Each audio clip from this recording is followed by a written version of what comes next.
নমস্কার বন্ধুরা, M two PM পিনে সবাইকে স্বাগত জানিয়ে আমি নতুন একটি ভিডিও নিয়ে তোমাদের সামনে চলে এসেছি। আজকে দেখাবো আমি দার্জিলিংয়ে চিড়িয়াখানায় গিয়ে কি কি দেখতে পেলাম। তাহলে চলুন বন্ধুরা দেখে নেওয়া যাক। এই দেখুন বন্ধুরা, প্রথমে দেখা পেয়ে গেলাম ভাল্লুকের দেখা। আর ভাল্লুক দুটো কিন্তু ছবি তোলার জন্য খুবই সুন্দর অ্যাক্টিং করছিল।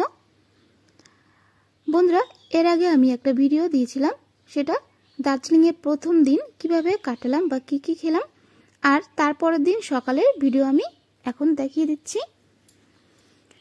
তারপর দিন সকালে উঠে সকাল সকাল ব্রেকফাস্ট করে বেরিয়ে পড়েছিলাম চিড়িয়াখানার উদ্দেশ্যে। চিড়িয়াখানাতেই ঢুকেই প্রথমে দেখো ভাল্লুকের দেখা পেয়ে গেলাম। আরও নানা রকম পশু পাখি দেখেছি বন্ধুরা, কিন্তু সব থেকে এই ভাল্লুকের ছবি তোলার অ্যাক্টিংগুলো দেখে খুবই ভালো লেগেছিল।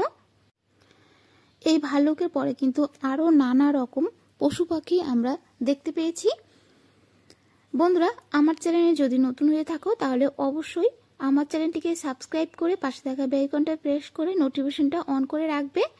আর যদি আমার ফেসবুক পেজ থেকে দেখে থাকো তাহলে অবশ্যই আমার ফেসবুক পেজটিকে ফলো করে আমার পাশে থাকবে। আর আমার ভিডিওগুলো তোমাদের কেমন লাগে অবশ্যই আমার চ্যানেলে কমেন্ট করে বলবে। এই দেখো বন্ধুরা, বাঘের দেখাও পেয়ে গেলাম। প্রায় 4 থেকে 5 ধরনের বাঘ আমরা কিন্তু এখানে দেখতে পেয়েছি। বন্ধুরা, তোমরা যদি দার্জিলিং ঘুরতে যাও তাহলে কিন্তু এই দার্জিলিং চিড়িয়াখানায় অবশ্যই একবার হলেও যাবে। তবে এখানে কিন্তু একটু সময় নিয়ে যেতে হবে, কারণ সকালে বেরিয়েছিলাম আর অর্ধেক দিনটাই কিন্তু এই চিড়িয়াখানার মধ্যে আমাদের পার হয়ে গেছে। এবার পশু দেখা হয়ে গেছে, এবার পাখি দেখার পালা। অনেক ধরনের পাখি এর মধ্যে কিন্তু আছে।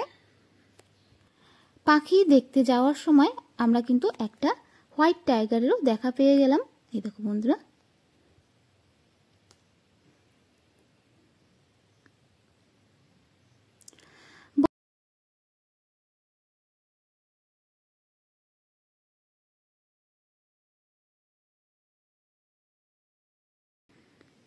আর এই দেখো বন্ধুরা হনুমান, যেহেতু এখন ঝিরিঝিরি বৃষ্টি পড়ছিল ওর জন্য কিন্তু হনুমান তার বাচ্চা কোলে নিয়ে বসে আছে।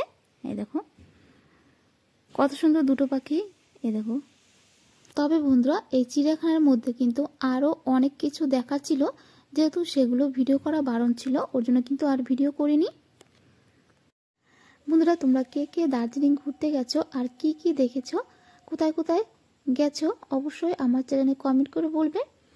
এবার কয়েকটা ছবি তুলে নিলাম ঝটপট, যেহেতু এখন কিন্তু চিড়িয়াখানা ঘুরতে ঘুরতে অনেকটাই সময় হয়ে গেছে আর দুপুর হয়ে গেছে। এখন কিন্তু আমাদের লাঞ্চ করার টাইমও হয়ে গেছে আর চিড়িয়াখানাও দেখতে দেখতে ঘোরা হয়ে গেল। এরপর আমরা লাঞ্চ করার জন্য একটা হোটেলে গিয়ে আমরা লাঞ্চ করে নিলাম। এই দেখুন বন্ধুরা, সঙ্গে ছিল 2 পদের নিরামিষ আর ছিল ডাল, চাটনি। যেহেতু পাহাড়ি এলাকায় ঘোরাঘুরি করছি ওর জন্য কিন্তু বেশি কিছু আর নিলাম না, নিরামিষ দিয়ে কিন্তু আমরা খেয়ে নিলাম। এরপর কিন্তু আরো ভিডিও আছে বন্ধুরা। আজ তাহলে এই পর্যন্তই, আবার কোনো ভিডিও নিয়ে তোমাদের সামনে চলে আসব। তোমরা ভালো থাকবে, সুস্থ থাকবে।